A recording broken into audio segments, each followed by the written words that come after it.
नमस्कार दोस्तों, आज मैं YouTube पर पहली बार मोटिवेशनल स्पीच लेकर आया हूँ। ये मोटिवेशनल स्पीच स्टूडेंट्स, पेरेंट्स और टीचर्स के लिए है। अब स्टूडेंट्स को क्या करना है, पेरेंट्स को क्या करना है और टीचर्स को क्या करना है। स्टूडेंट्स कहते हैं सर मैं इतना मेहनत करता हूँ, इतना पढ़ाई करता हूँ, लेकिन फिर भी मुझे आउटपुट नहीं मिलता, मेरी मेहनत के द्वारा मुझे रिजल्ट नहीं मिलता। सर ऐसा कोई रास्ता बताइए जिससे मैं इजी वे में पढ़ सकूं और मुझे मेरी मेहनत का रिजल्ट मिल जाए। तो कैसे मिले? स्टूडेंट्स से मैं बात करना चाहता हूं, जितने भी स्टूडेंट्स हैं मैं सभी से ये बात करना चाहता हूं कि 24 आवर्स सभी को मिलते हैं। इसी 24 आवर्स का ही यूज करके सभी लोग स्टार बने हैं। सब लोग अपनी लाइफ में कोई ना कोई जो है अचीव करते हैं, लेकिन गोल करते हैं। कैसे गोल करेंगे, अचीव करके गोल कैसे करेंगे, उसके लिए आप सभी लोग एग्जाम्पल के तौर पे मान लीजिए कि मैं 10th और 12th बोर्ड के स्टूडेंट है, या कोई कंपटीशन फाइट कर रहे हैं, या किसी भी लेवल का कोई भी स्टूडेंट है, कोई भी स्टूडेंट्स है। आप सभी को मालूम है कि जब बोर्ड एग्जाम होते हैं, बोर्ड एग्जाम में 3 आवर्स 15 मिनट का टाइम आप सभी को मिलता है। ये तो आप सभी को मालूम है कि इस टाइम में मैं जो लिखता हूँ वही मेरा लाइफ का एक पार्ट है, वही मेरी फ्यूचर है। इसमें जो मैंने लिख दिया वही मेरा फ्यूचर है। अब आप ये सोच रहे हैं कि 3 आवर्स 15 मिनट में मैंने जो लिख दिया सच में यही मेरा फ्यूचर है। तो फिर मैं इसमें जब लिखने बैठता हूँ तो मेरे माइंड से सब गायब हो जाता है। आज मैंने ये याद किया था, आज मैंने ये किया था, अरे अभी सुबह ही याद किया था, अभी कल ही याद किया था, लेकिन मुझे याद नहीं हो पाया, भूल गए।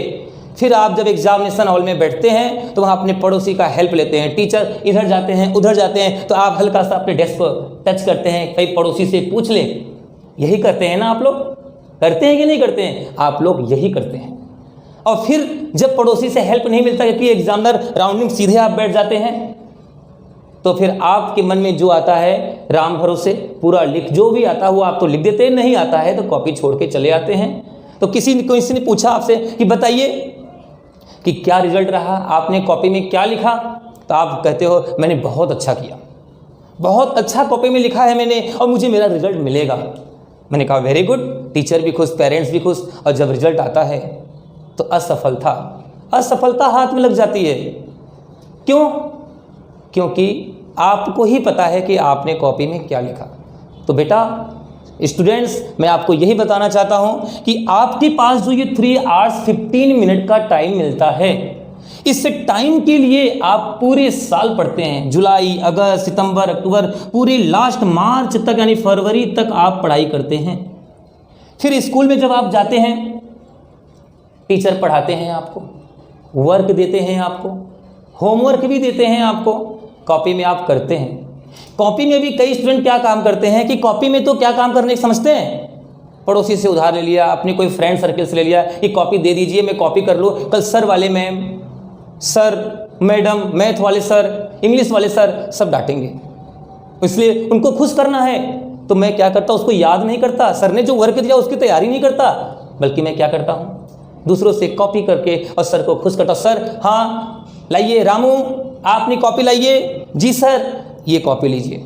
अब आपने बोला जी सर ये कॉपी लीजिए, अब क्या करोगे आप? सर तो खुश हो गए, क्या आप खुश हो?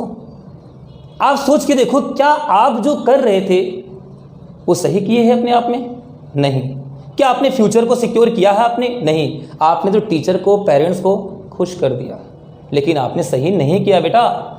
आपको करना क्या चाहिए? सबसे पहले रिवाइज करना चाहिए, सर ने क्या पढ़ाया। अब सर ये तो मुझे आता ही नहीं, मैं रिवाइज करूं तो कैसे करूं, कोई तरीका तो बताइए सर आप। आइए देखते हैं क्या तरीका है। ये देखिए आपके पास हिंदी है, इंग्लिश है, अब मैं शॉर्टकट लिखूंगा आप समझ जाना। हिंदी है, इंग्लिश है, मैथ है, साइंस है, एसएसटी है और संस्कृत है। ये 6 सब्जेक्ट इमेजिन कीजिए, चाहे वो 10th के ही बच्चे हों, चाहे और भी अदर कोई भी स्टूडेंट हो, अपने सब्जेक्ट के अकॉर्डिंग इमेजिन कर लीजिए। क्या ये 6 सब्जेक्ट आपके पास है, तो क्या करना चाहिए? मान लीजिए कि हिंदी वाले टीचर, हिंदी वाले सर या मैम आपको पढ़ाना चाह रहे हैं, कोई फर्स्ट चैप्टर पाठ 1 पढ़ाना चाह रहे हैं, पाठ 1। अब आप क्या काम करोगे? सर पाठ 1 आपको पढ़ाना चाह रहे हैं, अब आप करोगे तो क्या करोगे? इसको पहले से रीडिंग करके जाना चाहिए कि सर ने जो मुझे पढ़ाने वाले हैं वो क्या है, उसके बारे में पढ़ के, ये नहीं कि सर पढ़ाएंगे तो ही देखें, एक बार आपको रीडिंग करके जाना चाहिए। 5% 10% आपके माइंड में तो पॉलिश कहीं ना कहीं हो रहा होगा, आपका ब्रेन वॉश हो रहा होगा कि मुझे पढ़ के जाना चाहिए। जब आप स्कूल में आए, टीचर बोले बच्चों बुक निकालो, अब आप बुक निकाले। अब टीचर जब पाठ 1 के बारे में जब पढ़ाए तो आपको क्लियर हो जाएगा ना, क्लियर होगा कि नहीं होगा? क्लियर 50% तो होगा। चलो ठीक है, मान लिया कि 50% क्लियर हो गया। अब आपको 50% क्लियर हुआ फर्स्ट टाइम पे, जब आप फर्स्ट स्टेप में, तो सेकंड स्टेप है, फर्स्ट स्टेप मान लीजिए कि आपको 10, अब आप जो है 50% क्लियर कर लिए। सर ने कहा बेटा ये होमवर्क के रूप में है, ये करके आना है, कल आप सभी से पूछूंगा। अब आपको जो ये 50% क्लियर हुआ, इसी पार्ट 1 को आपको घर पे जाके होमवर्क करना चाहिए, HW वर्क। अब HW वर्क करोगे तो मेरे हिसाब से आपको 70% तो हो ही जाएगा। इमेजिन करो 100 नहीं हो रहा है, 70 तो आप क्लियर कर ही लेंगे। और होमवर्क जब करेंगे, कॉपी में जब लिखेंगे तो बोल बोल कर लिखना है, याद भी करते हैं तो बोल बोल कर याद करना है, यानी दोनों वर्क करते टाइम आपको बोलना है।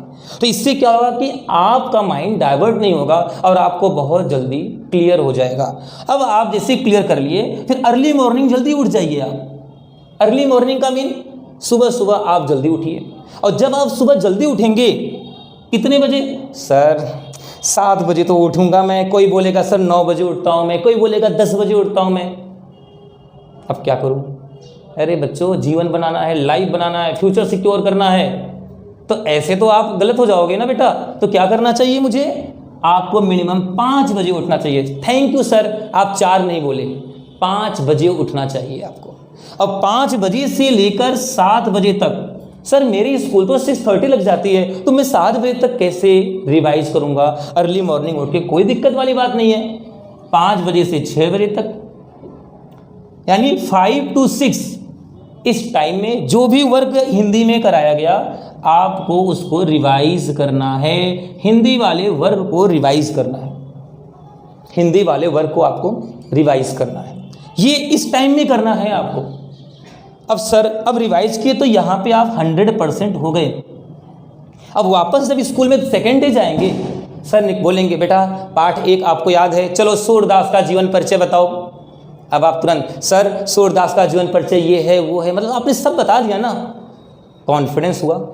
अब इवनिंग में जब आप जाएंगे तो नेक्स्ट वर्क मिलेगा, अब फिर नेक्स्ट वर्क को वो काम करेंगे, फिर आगे नेक्स्ट वर्क, तो ये प्रोसेस बढ़ता जाएगा। लेकिन बच्चों में आपको एक बात बताना, जैसे आपने हिंदी में वर्क किया, ऐसे मैथ में, SST में, साइंस में, इंग्लिश में, हर टॉपिक में यही वर्क करना है आपको, जैसे आपने इसमें किया। अब देखना, जैसे मैं सर चलो आपने ये सारी बातें मुझे बता दिया, मुझे समझ में आ गया, लेकिन अब मैं करूँ तो क्या करूँ? स्कूल जाता हूँ, बहुत ज़्यादा होमवर्क मिल जाता है, कई एक्टिविटीज़ मिल जाते हैं, उसमें ही मेरा टाइम निकल जाता है, सेल्फ स्टडी नहीं कर पाता। कई बच्चे अपने माइंड को एक्स्ट्रा पॉलिश करने के लिए ट्यूशन या कोचिंग का भी सहारा ले लेते हैं, वहाँ से भी जाके अपने आप को अलग तरीके से भी डेवलप करते हैं। तो अब वो उधर से करें या इधर से करें, बच्चे दोनों तरीके से डाइवर्ट हो गए। फिर अब आप तो कन्फ्यूज़ हो गए ना, स्कूल का भी वर्क करना है, ट्यूशन में भी चले गए आप, कोचिंग में भी चले गए, वहाँ भी वर्क करना है, पढ़ोगे कब? क्या ज़रूरत थी? ट्यूशन कोचिंग का सेंस क्या है? ज़रूरी है क्या स्कूल से आप आगे नहीं बढ़ सकते? क्या सेल्फ स्टडी आपको एक बेस्ट रिजल्ट नहीं दे सकती? दे सकती है।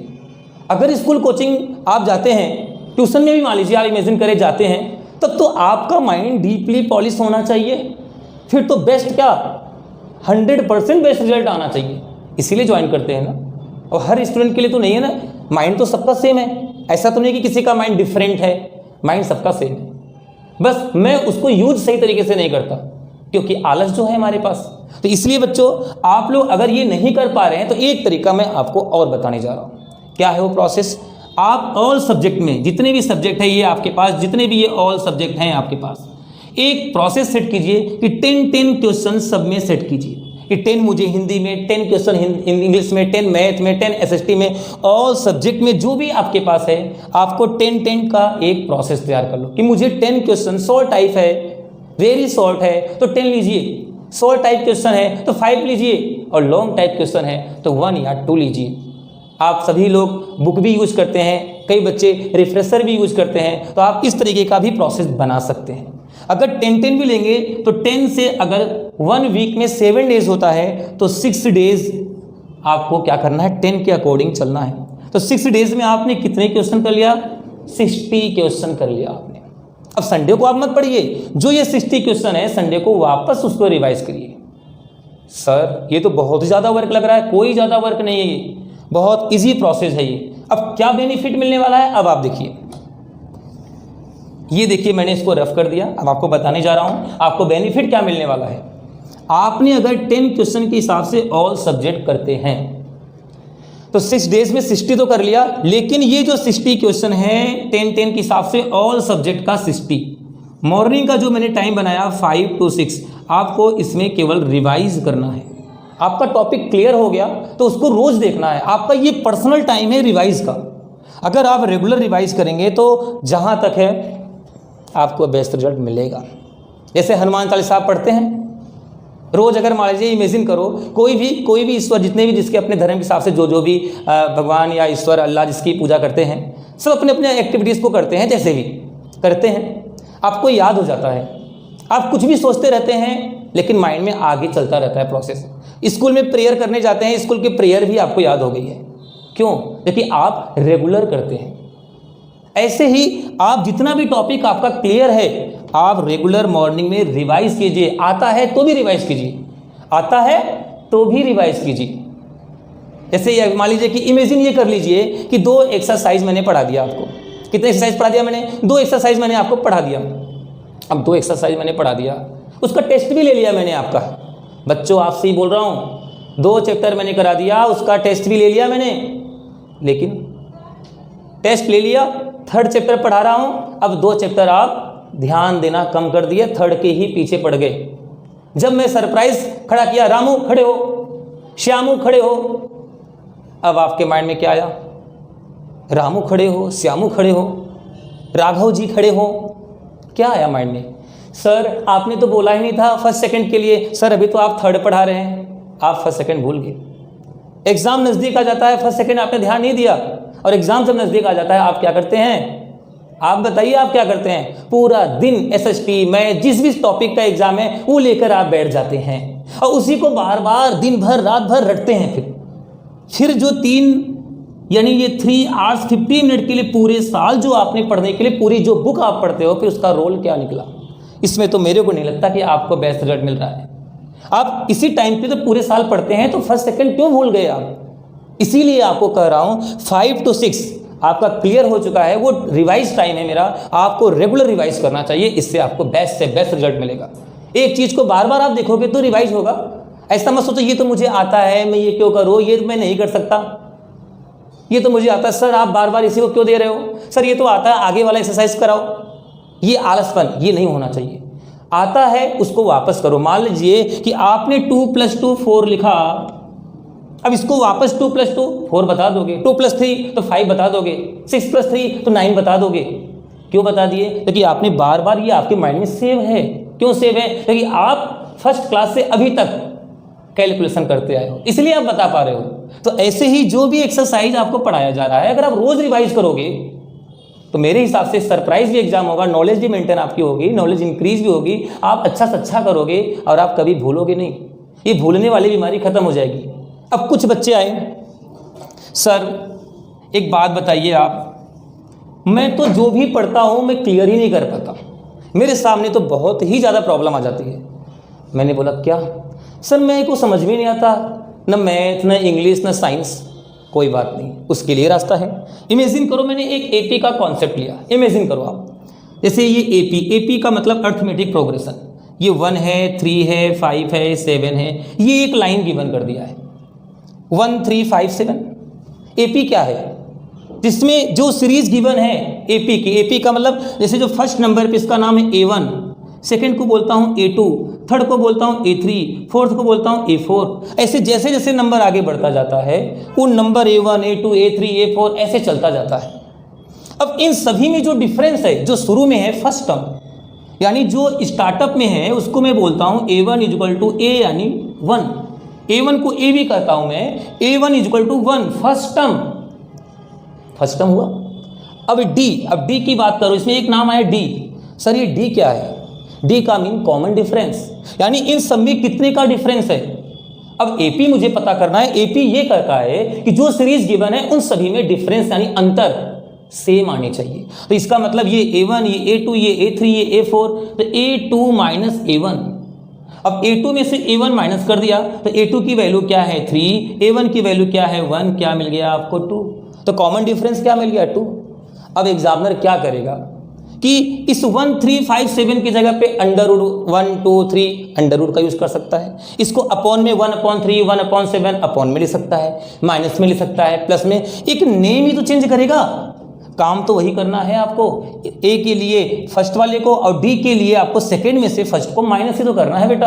अब इसी के जैसे पहले आप घर पे जब जाएंगे तो पहले सर ने स्कूल में आपको जो भी पढ़ाया गया पहले उस टॉपिक को आप क्या करेंगे, पहले वापस करेंगे कि CW में सर ने मुझे क्या पढ़ाया था, HW में पहले मुझे इसी को, देखो गिर रहा था मारकर, इसी को मुझे वापस करना है, इसी को मुझे वापस करना है। जैसे यही क्वेश्चन वापस, फिर इससे रिलेटेड जहां जहां कॉन्सेप्ट है उसको आप कीजिए। गलत होगा क्या? नहीं होगा गलत। फिर मॉर्निंग में आप उठ के रिवाइज कर लीजिए। मानता हूं कई स्टूडेंट ऐसे होते हैं जो एक बार में समझ लेते हैं, कई स्टूडेंट इस तरीके के भी होते हैं जो 10 बार क्या 1000 बार भी बताओ वो नहीं कर पाते। लेकिन वो भी स्टूडेंट कमजोर नहीं है, आप उनको कमजोर नहीं बोल सकते, वो भी ब्रिलियंट है। आप टीचर को क्या करना है, अभी टीचर वाला जब टॉपिक आएगा तो टीचर से भी मैं बात करूंगा कि टीचर को क्या करना चाहिए, पेरेंट्स को भी क्या करना चाहिए, क्योंकि स्टूडेंट्स, पेरेंट्स और टीचर ये जब तीनों लोग मिलेंगे तब निकलता है फ्यूचर। ये तीनों लोगों से फ्यूचर निकलता है, ये फ्यूचर पे डिपेंड है। और पूरी स्टूडेंट्स का जो पूरा फ्यूचर है, कंप्लीटली फ्यूचर, जो देश में अपने कंट्री में डेवलप्ड कर दे, अपने आप को स्टार के रूप में दिखाएं, तो उसकी पूरी इंपॉर्टेंस पेरेंट्स और टीचर्स, स्टूडेंट्स की भी है। 90% स्टूडेंट्स के कि मेहनत तो स्टूडेंट्स करेगा, स्टूडेंट्स तो मेहनत करेंगे, लेकिन सपोर्टर गाइडेंस करने वाला कौन होगा? टीचर्स। लेकिन सफलता भाग्य एवं प्रतिभा से नहीं मिलती, बल्कि सही मार्गदर्शन और निश्चित तैयारी से मिलती है। ये आप लोग को पता है। तो बच्चों, आप लोगों को ये तो दिख गया कि किस तरीके से मुझे पढ़ाई करना है। एक तो अर्ली मॉर्निंग उठना है, रेगुलर रिवाइज करना है, जो नहीं आए टीचर सर मैडम जो भी है उनसे 10 बार पूछना है। अपने आप में ये गिल्टी फील ना करो कि क्लास में बैठ गए, सर ने खड़ा किया, रामू खड़े हो, श्यामू खड़े हो, या किसी का XYZ ABCD और आपको नहीं आ रहा है तो आप ऐसे खड़े हो गए, क्या हुआ सर आज नहीं पढ़ा मैंने। क्या है बेटा ये, नहीं आया सर सॉरी आज गलती, झूठ भी मत बोलो, नहीं आया नहीं पढ़े तो आप बता दो, सर प्लीज़ आप मुझे जो भी पनिशमेंट देना चाहें आप दे सकते हैं, मैं कल सर जरूर करके आऊँगा। अब अगर आपको नहीं आता है तो अपने आप में ये भी कई बच्चे छुट्टी कर लेते हैं कि अगर आज मैं जाऊँगा सही बच्चों के सामने मेरी इंसल्ट होगी। इंसल्ट, एजुकेशन इंसल्ट होता ही नहीं। एजुकेशन को इंसल्ट कैसे कर सकते हो? शिक्षा तो जहाँ भी मिले, छोटा हो बड़ा हो, उससे लीजिए आप। कहाँ है इंसल्ट? गलत बात, इंसल्ट कभी नहीं होता। नहीं आता और एक भी वर्ड, छोटा सा भी वर्ड नहीं आया, टीचर से पूछ लीजिए सबके सामने, सर प्लीज़ ये वाला टॉपिक मुझे नहीं आया, प्लीज़ अगेन रिवाइज। क्योंकि टीचर आपको पढ़ाने के लिए ही तो हैं। टीचर नहीं पढ़ाएंगे फिर कौन पढ़ाएगा आपको? टीचर ही पढ़ाएंगे ना। तो टीचर से आपको ये बेनिफिट मिलने वाला है। तो प्लीज़ आप मेहनत करेंगे, अपने टीचर से पूरा का पूरा गाइड लेंगे। पेरेंट्स को सब जो है सपोर्ट पेरेंट्स कर रहे हैं, आप उनका सपोर्ट आप लेंगे। जैसा जैसे आपके टीचर पेरेंट्स आपको कहें वैसे कीजिए, 100% आपको बेस्ट रिजल्ट मिलेगा और आप लाइफ में सिक्योर भी होंगे। मुझे नहीं लगता कि आप कमज़ोर हो। एक चीज़ को अगर नहीं आता है तो आप 10 बार उस चीज़ को कीजिए, हिम्मत मत हारो, कोई दिक्कत नहीं है। एक एक्सरसाइज क्लियर करने में 10 दिन लग जाए कोई बात नहीं है, लेकिन वो एक्सरसाइज क्लियर तो हो जाएगा ना।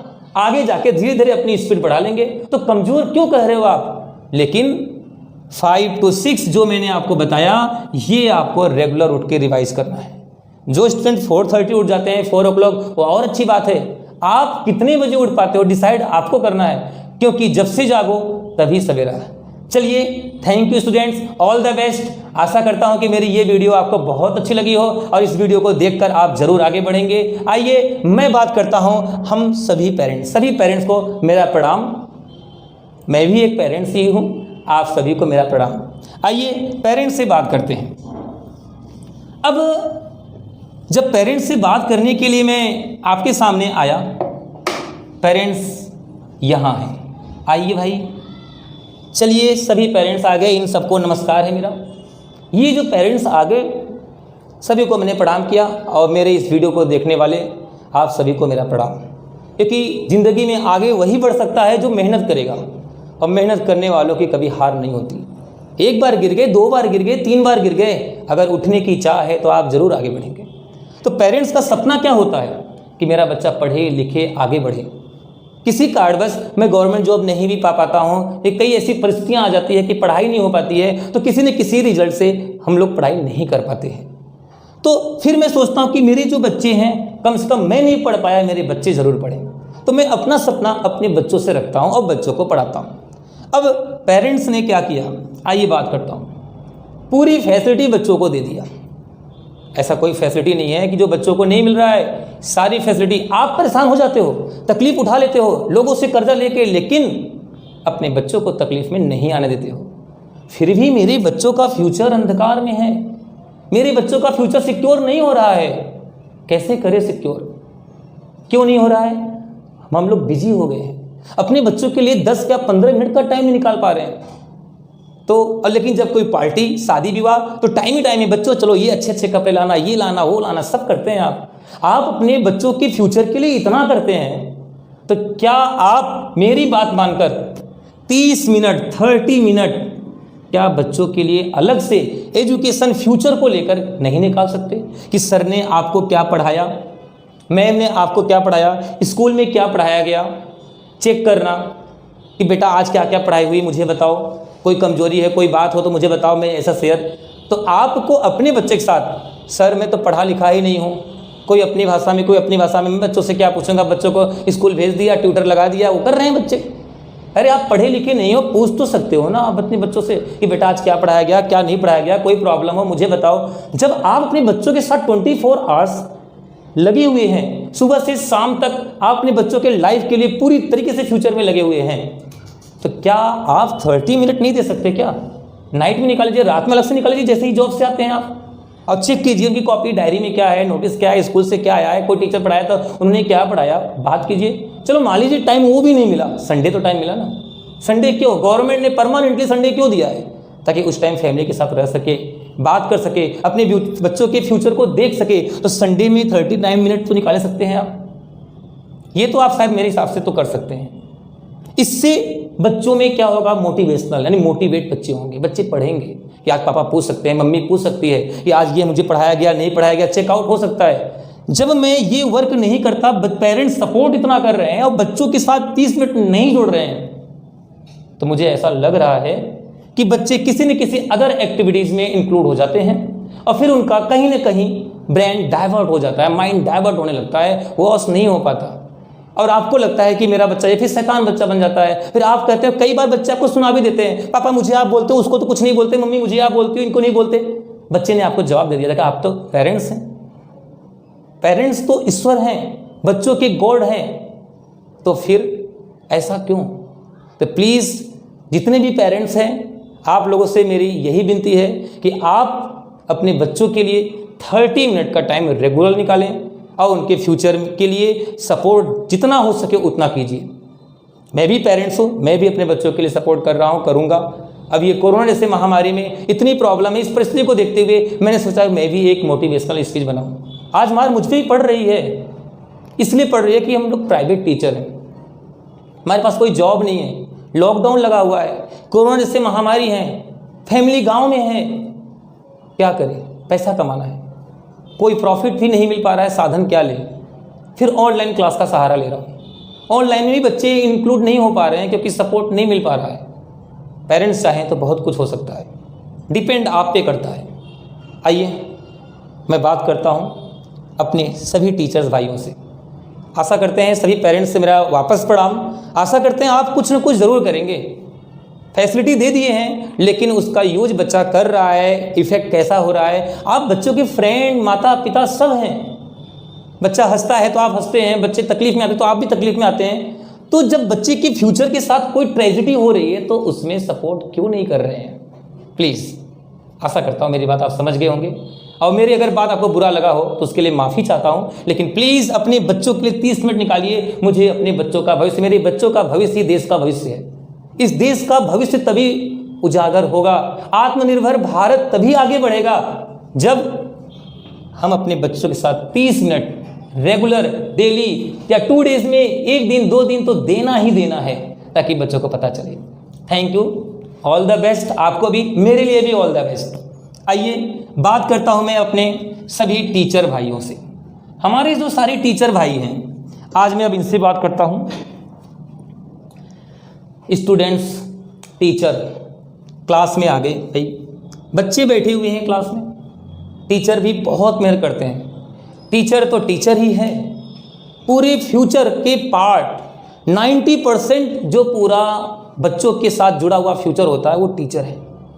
पेरेंट्स सपोर्ट कर रहे हैं, सपोर्ट में मैंने बता दिया कि पेरेंट्स को क्या वर्क करना है, लेकिन अब टीचर को क्या वर्क करना है, बच्चों को कैसे आगे बढ़ाना है, अपने इंडिया को डेवलप्ड कैसे करना है, क्रीज कैसे करना, आत्मनिर्भर भारत को सबसे ज़्यादा स्ट्रॉन्ग कैसे ले जाना है। आइए अपन सभी टीचर भाइयों से बात करते हैं।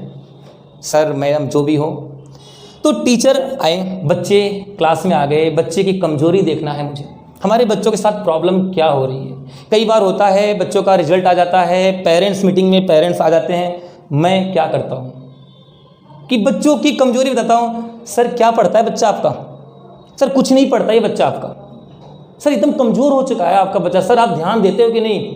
लो भाई मैंने सारी बातें पेरेंट्स को दे दिया, अपने यहाँ से जिम्मेदारी ख़त्म कर लिया। हम सभी लोगों ने अपनी पास से सारी जिम्मेदारियाँ ख़त्म कर लिया, जबकि पूरे 90% की इंपॉर्टेंसी मेरी खुद की है, 90% की इंपॉर्टेंसी मेरी खुद की है, लेकिन हमने अपनी सारी जिम्मेदारियाँ निकाल लिया। पेरेंट्स के ऊपर सब चीज़ सपोर्ट कर दिया कि पेरेंट्स ही सब कुछ करे, बच्चा नहीं पढ़ता, शैतानी करता है, ये करता है वो करता है। मुझे क्या करना, मेरा कर्तव्य क्या होना चाहिए? आज मेरे में भी जो मिस्टेक है मैं भी सुधारूंगा, टीचर भाइयों से बोल रहा हूँ वो भी सुधारे, स्कूल भी आगे बढ़ेंगे, एजुकेशन डिपार्टमेंट को इतना आगे जाना, क्योंकि एजुकेशन शिक्षा यानी एजुकेशन तो ही आगे ले जाएगा अपनी इंडिया को। तो मुझे क्या करना चाहिए कि बच्चों में जो माइनस पॉइंट है, वीकनेस है, बच्चा कितना कमज़ोर है, कितना अच्छा है, कितना कैसे है, हमें उनका समरी पहले तैयार करना चाहिए। पेरेंट्स आगे तो बच्चों को ये नहीं बताना है, पेरेंट्स के सामने बच्चों को कि आपका बच्चा ये नहीं पढ़ता, ये नहीं पढ़ता, उल्टा बच्चों को मोटिवेट करना है। कोई बात नहीं, बच्चा आप आगे मेहनत करेगा सर, थोड़ी सी जिम्मेदारी आपकी बनती है, मेरी बनती है, मतलब वहाँ पे मुझे बच्चों को मोटिवेट करना है। गिर गया, एक बार गिर गया, कोई दिक्कत नहीं, दोबारा उसके साथ कोशिश किया जाएगा। एक चैप्टर की जगह पे एक चैप्टर को 10 दिन में कराओ, कोई वाली बात नहीं है।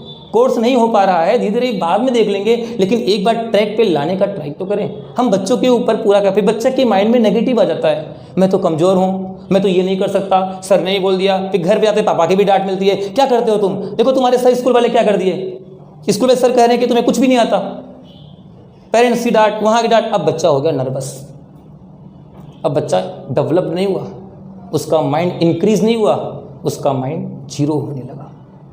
अब वो करे तो क्या करे?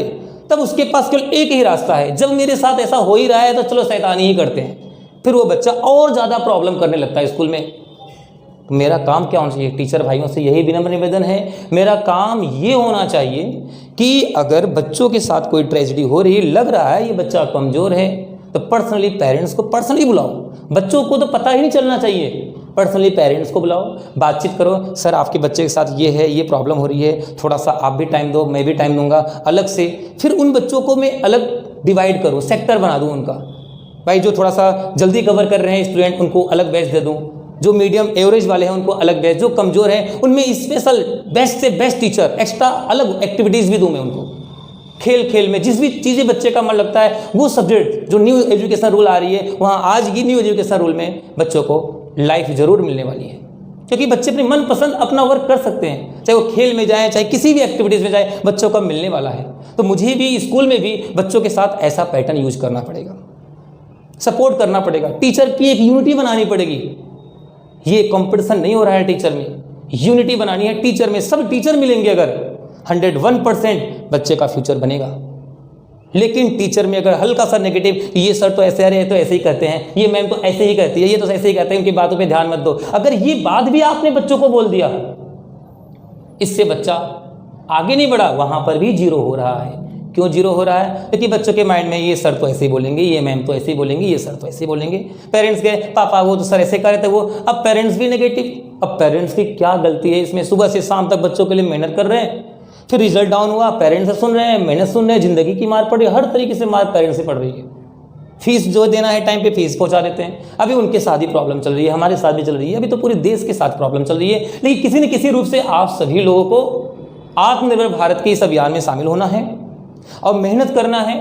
और टीचर भाइयों से भी निवेदन है कि मुझे आज के बाद बच्चों की नेगेटिविटी नहीं निकालनी है। बच्चों को उनके अकॉर्डिंग उनका माइंड किस लेवल में जा रहा है, कैसे नेगेटिव हो रहा है, अपने शब्दों से अलग वे दो कि देखो बेटा आपके पेरेंट्स क्या कर रहे हैं, मम्मी क्या कर रहे हैं, पापा क्या कर रहे हैं, हम लोग कितना मेहनत कर रहे हैं, बेटा आप क्यों नहीं पढ़ रहे हो। बच्चों को सपोर्ट करो, मोटिवेट करो। चाहे उनको स्कूल के अदर एक्टिविटीज़ में हाफ आवर्स या 1 आवर्स अलग से रुकना पड़ जाए, रोक दो बच्चों को, तभी जीवन में बच्चे आगे जाएंगे। लेकिन बच्चों के भविष्य से ही टीचर का भविष्य है। बिना गुरु ज्ञान नहीं, तो लोग कहते हैं, मैं कहता हूं कि भाई अगर विद्यार्थी नहीं है, स्टूडेंट्स नहीं है, तो वो गुरु ही नहीं है। भाई जब ज्ञान देने वाला कोई सामने ही नहीं है तो भाई ज्ञान किसको दूंगा, पॉलिश किसको करूंगा। तो इसका मतलब 90% यहाँ पर भी स्टूडेंट्स भी इम्पोर्टेंस ही रखते हैं। तो मैं सभी स्टूडेंट्स से ये निवेदन करता हूँ कि अपने माता पिता टीचर का सहयोग करें, अपने सभी फ्रेंड सर्किल का भी सहयोग करें, जो भी आपके क्लासमेट हैं। आपको कोई चीज़ आता है तो दूसरों को आप गाइड कर सकते हैं, हेल्प लीजिए, मॉर्निंग में अलग से रिवाइज कीजिए। पेरेंट्स से मैं ये विनम्र निवेदन करना चाहता हूँ कि आप सभी लोग अपने बच्चों के लिए थोड़ा सा 30 मिनट का टाइम, बस यही आपको काम दे रहा हूँ। और टीचर भाई से निवेदन है कि हमारे बच्चे ही हमारे फ्यूचर हैं और वो फ्यूचर ही मेरा फ्यूचर है, यानी हम सभी टीचर का फ्यूचर ही हमारे स्टूडेंट के साथ ही है। तो हम सभी को मिलकर मेहनत करना है। नेक्स्ट मोटिवेशनल वीडियो में मैं आपको ज़रूर एक और अच्छा सा टॉपिक दूंगा।